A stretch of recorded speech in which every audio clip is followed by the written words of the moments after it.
खुदावन की अंजील मुकद्दस मत्ती के मुताबिक उस 5 बाब 20 ता 26 आयत। उस वक्त यीशु ने अपने शागिर्दों से कहा, मैं तुमसे सच कहता हूँ कि तुम्हारी रोशनी फकीयों और फरीसियों की रोशनी से ज़्यादा ना हो। तुम आसमान की बादशाही में हरगिज़ ना दाखिल हो कि अगलों से कहा गया था कि तू खून मत कर, और जो कोई खून करे वो अदालत में सज़ा के लायक होगा। लेकिन मैं तो ये कहता हूँ कि जो कोई अपने भाई पर गुस्से हो और वो अदालत में सज़ा के लायक होगा, और जो कोई अपने भाई को राका कहे वो अदालत आलिया में सज़ा के लायक होगा, और जो उसको अहमक कहे वो जहन्नम की आग का सज़ाबार होगा। बस अगर तू कुर्बानगाह के पास अपनी नज़र ले जाए और वहाँ तुझे याद आए कि मेरे भाई को मुझसे कुछ शिकायत है, तो अपनी नज़र कुर्बानगाह के सामने छोड़ कर चला जा। पहले अपने भाई से मेल कर, तब आके अपनी नज़र गुजरान। जब तक कि तू अपनी मुद्दई के साथ राह में है, जल्द उससे मेल कर, ता ना हो कि मुद्दई तुझे मुंसफ के हवाले करे और मुंसफ तुझे प्यादे के सुपुर्द कर दे और तू कैद खाना में डाला जाए। मैं तुझसे सच कहता हूँ कि जब तक तू कौड़ी कौड़ी अदा ना करेगा, वहाँ से हरगिज़ ना छूटेगा। अंजील मुक़द्दस के वसीले से हमारी खताएं मिटाई जाए। मसीह खुदावंद में नहायत अज़ीज़ मोमिनीन, रोज़ों के बाबरकत अयाम में रोज़ों के दूसरे जुमे की इबादत में शामिल हैं, और रोज़ों के अयाम हमें मसीह खुदावंद के दुखों पर ध्यान ज्ञान करने और हमेशा खुदा के साथ वफादार रहने की दावत देते हैं कि हम सलीब से क्या पैगाम हासिल करते हैं। और मसीह खुदावंद की ज़िंदगी हमें प्यार करना सिखाती है। उसने सलीब उठाई प्यार के लिए, क्योंकि वो हमें प्यार करता है, और उसने इस मोहब्बत के लिए, प्यार के लिए बारी सलीब उठाई। उसने दुख बर्दाश्त किए प्यार की खातिर, कि वो हमें प्यार करता है। और इशाया नबी के हिस्से में लिखा है कि वो खताकारों के साथ शुमार किया गया हमारे गुनाहों की खातिर, क्योंकि वो हमें प्यार करता है। वो सब कुछ बर्दाश्त करता है, कोड़े बर्दाश्त करता है, सलीब बर्दाश्त करता है, सारी परेशानियां, दुख, तकलीफें, जुल्म बर्दाश्त करता है, क्योंकि वो हमें प्यार करता है। तो रोज़ों के अय्याम हम सब को दावत देते हैं कि हम खुदा को कितना प्यार करते हैं और उसके लिए कितना बर्दाश्त करते हैं। दूसरों की बातों को, दूसरों के रवैयों को, दूसरों की सोच को कितना बर्दाश्त करते हैं। तो मोहब्बत और प्यार हमें खास तौर पर दावत देती है कि हम भी खुदा के साथ अपनी मोहब्बत दिखाएं, प्यार दिखाएं। उसने हमारी खातिर सब कुछ बर्दाश्त किया, तो हम भी खुदा की साथ मोहब्बत के लिए दूसरों के बुरे रवैयों को बर्दाश्त करना, बातों को बर्दाश्त करना, सोच को बर्दाश्त करना और माफ़ करना। इसके साथ साथ आज की पहली तलावत में खुदा हमसे क्या चाहता है? वो चाहता है कि शरीर जो है अपनी बुरी रवज को छोड़े, माफ़ी मांगे, एतराफ़ करे, तौबा करे। शरीर यानी पहले ही वो शरारती है, गुनाह में है, मगर उसके लिए मौका है। खुदा उसके चाहता है कि अब वो अपनी शरारतों को छोड़ दे, बदी को छोड़ दे और तौबा करे। ये है खुदा कि अगर जिंदगी गुनाह लुदा है, खुदा से दूर है, तो अब वो बदी को छोड़े। खुदा ये चाहता है जितने गुनाह हो चुके, बदी हो चुकी, शरारतें हो चुकी, अब उनसे किनारा करें, छोड़ दें। खुदा की खुशी इसमें है कि शरीर अपने बुरे कामों को छोड़े और माफी मांगे, एतराफ करे, तौबा करे और खुदा के साथ जिंदगी गुजारे, खुदा की मोहब्बत को पहचाने और फिर वो जिंदगी पाए। और आज की अंजील पाक में भी कि अगर तूने बदी की है, गुनाह किया है, तेरा भाई नाराज है, तो फिर तेरी दुआ नहीं कबूल होगी, कुर्बानी नहीं कबूल होगी। पहले जाके सुलह कर, माफी मांग, एतराफ कर।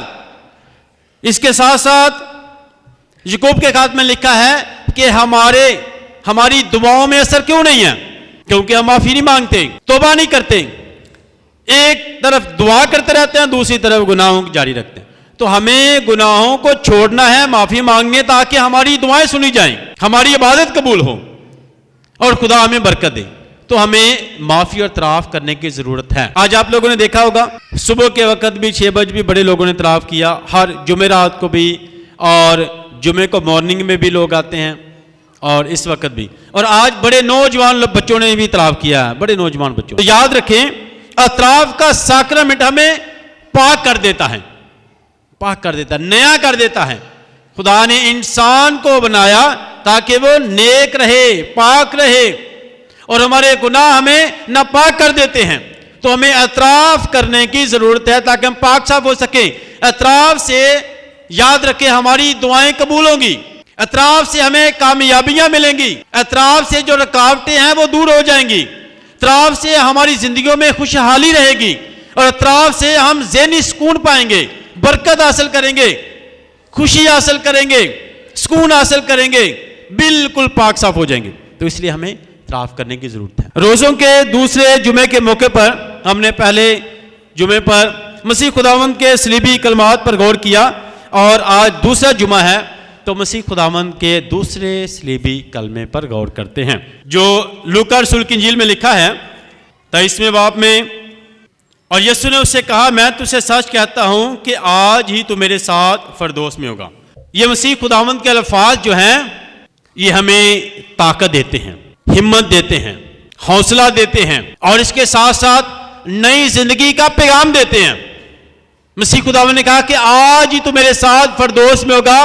तो मसीह खुदावंद के ये अल्फाज नई जिंदगी का पैगाम देते हैं, नई जिंदगी का, अंधेरे से रोशनी का पैगाम देते हैं, हलाकत से जिंदगी का पैगाम देते हैं, गुलामी से आजादी का पैगाम देते हैं, और इसके साथ साथ बहुत बड़ी खुशी का पैगाम देते हैं। ये मसीह खुदावंद के अल्फाज हैं। लूका रसूल की इंजील उसके 23वें बाब की 43वीं आयत में है कि आज ही तू मेरे साथ फरदौस में होगा। यीशु के अल्फाज एक डाकू के लिए हैं, गुनाहगार के लिए हैं, जिसने गुनाह किए हैं और बेशुमार गुनाह किए हैं। एक डाकू है जिसने गुनाह किए और बेशुमार गुनाह किए हैं, अपनी जिंदगी का बहुत बड़ा हिस्सा गुनाहों में गुजार दिया।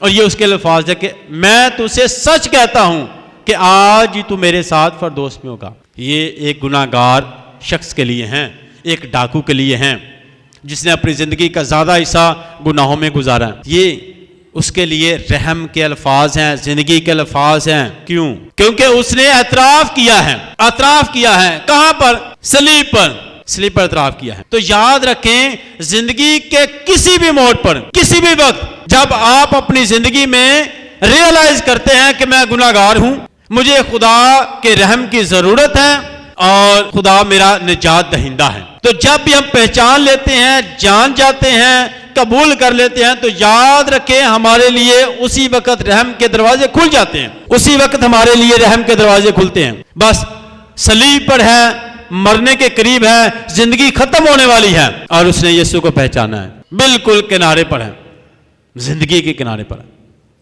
यहां पर जहन्नम में जाने के लिए, मगर फरदौस को चुन लेता है, पा लेता है। क्यों? क्योंकि उसने मसीह खुदावंद की तरफ निगाह किया, यीशु की सलीब की तरफ देखा है, और सलीब का पैगाम माफी का पैगाम है, सलीब का पैगाम मोहब्बत का पैगाम है, और सलीब का पैगाम नई जिंदगी का पैगाम है। यीशु की तरफ देख लिया है, जिंदगी, सारी जिंदगी गुनाह में गुजारी, यीशु को पहचाना। 2 डाकू थे सलीब, मसीह खुदावंद के दाएं और बाएं 2 डाकू थे, मगर एक को ही फरदौस क्यों मिला? एक को ही जिंदगी क्यों मिली? एक को ही माफी क्यों मिली? क्या दूसरे ने माफी नहीं मांगी?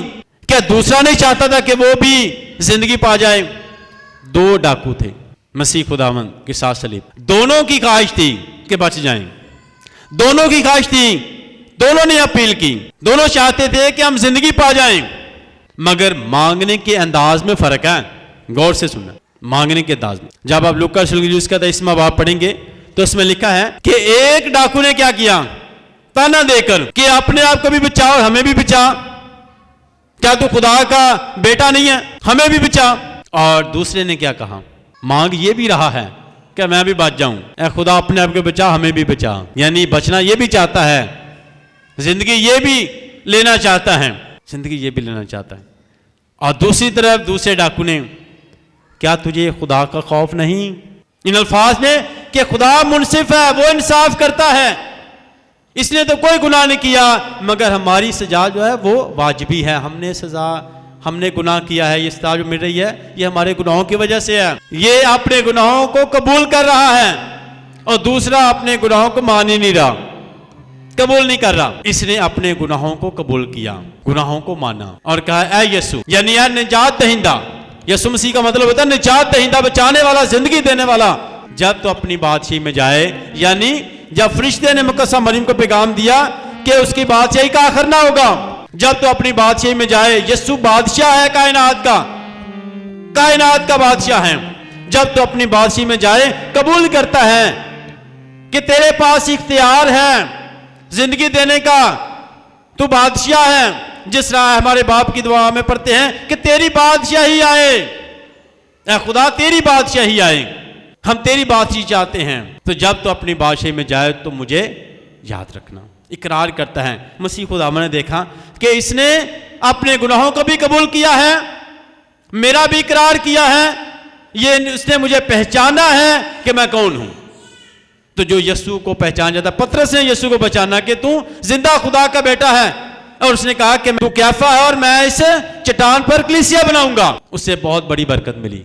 तो यीशु की पहचान करना, याद रखना, पहचानना कि मेरे लिए यीशु कौन है। यूहन्ना के जेल में मसीह खुदा ने कहा कि जिंदगी की रोटी मैं हूं, जिंदा पानी मैं हूं, अच्छा चरवाहा मैं हूं, दुनिया का नूर मैं हूं। तो हमें यीशु को पहचानना है। जो यीशु को पहचान जाता है वो जिंदगी पाता है। और इस डाकू ने सलीब पर पहचाना है। याद रखें, कहीं भी जब भी यीशु को पहचान जाएंगे तो जिंदगी दोबारा से मिल जाएगी। जब भी माफी मांगेंगे, जितने भी साल महीने दिन गुनाहों में गुजारे हैं, यहां पर मसीह खुदा ने उससे ये नहीं पूछा तूने तो सारी जिंदगी गुनाहों में गुजार दी, कभी याद नहीं आई, कभी माफी नहीं मांगी, कभी एहसास नहीं हुआ, कभी रहम नहीं मांगा, अब सलीब पर जाकर मांग रहा है। तो जब भी, क्योंकि खुदा मोहब्बत है और उसकी बहुत बड़ी खूबी, इलाही खूबी है माफ करना, वो रहीम है, वो माफ करता है। तो याद रखिए, हमें भी जब भी हम उसके हुजूर झुकते हैं, जैसे भी हों, बस अपना आप खुदा को दिखाना, बताएं अपना आप दिखाएं खुदा को, अपना दुख बताएं, अपने गुनाह बताएं, तो खुदा जो है माफ कर। लूका रसूल की इंजील के 18वें बाब में एक फरीसी भी दुआ करने गया, एक मुअस्सल भी। फरीसी ने अपना आप नहीं दिखाया, उसने कहा मैं तो बहुत अच्छा हूं, अपने आप को गुनाहगार मान ही नहीं रहा। दूसरी तरफ एक मुअस्सल कहता है कि खुदा मैं गुनाहगार हूं, उसने अपना आप पूरा दिखाया खुदा को कि मैं गुनाहगार हूं, ऐसा हूं, मैं ऐसा हूं, गुनाहगार हूं। तो खुदा ने उस पर रहम कर दिया।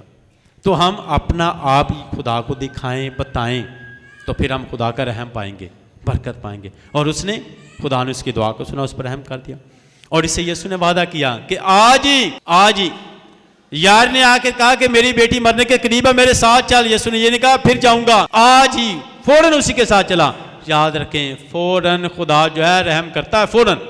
यीशु मसीह ने सलीब पर कहा आज ही तू मेरे साथ, आज ही, देर नहीं है, रहम के लिए देर नहीं है, बस माफी मांग लें, यीशु को पहचान लें, उसकी मोहब्बत को पहचान लें और सलीब के पैगाम को याद रखें। वो सलीब पर है हमारे लिए, सलीब पर हमारे लिए है, प्यार के लिए है, मोहब्बत के लिए है, रहम के लिए है, माफी के लिए है। बस उसकी सलीब को देखेंगे तो रहम पा जाएंगे। उसने उस यीशु की सलीब की तरफ देखा और कहा कि जब तो अपनी बाश में जाए, यीशु मसीह ने बात, मैं तुझे सच कहता हूं आज ही तू मेरे साथ फरदौस में हो। तो हमें भी हमेशा खुदा का रहम पाना, माफ़ी मांगनी है।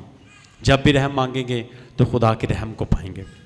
वो रहीम है, वो माफ़ करता है और माफ़ी मांगने से ही हमारी ज़िंदगी में कामयाबियाँ मिलेंगी। याद रखें, कामयाबियों के दरवाजे खुलेंगे, रहम के दरवाजे खुलेंगे, बरकतों के दरवाजे खुलेंगे। तो रोज़ों के नयाम में ज़रूर वक्त निकालें खुदा से रहम मांगने के लिए, खुदा से माफ़ी मांगे, खुदा से रहम मांगे। और खुदा की खुशी इसमें है कि वो शरीर अपने बुरे रवशों को छोड़े, गुनाहों को छोड़े, बदी को छोड़े, माफ़ी मांगे, एतराफ़ करे और ज़िंदगी पाए, पाक साफ हो जाए। एतराफ़ हमें खुदा के साथ जोड़ता है। तो डाकू ने एतराफ़ किया सलीब पर, तो खुदा के साथ जुड़ गया। आज ही फरदौस में होगा, ज़िंदगी में होगा। ये फरदौस कौन है? खुद यीशु। तो मेरे साथ होगा आज ही। तो खुदा हमें भी नई ज़िंदगी का जो है याद रखें, वादा करता है, देना चाहता है। आए हम उसके करीब जाएं, माफ़ी मांगें, रहम को पाएं, नई ज़िंदगी को पाएं, बरकत को पाएं, ताकि खुदा के साथ जुड़े रहें। तो रोज़ों की इन बरकत या में आएँ, खुदा से फजल बरकत मांगें, ताकि उसके रहम का तजर्बा करें, यीशु को पहचानें और अपने गुनाहों का एतराफ़ करें। मसीह खुदावंद के वसीला से आमीन।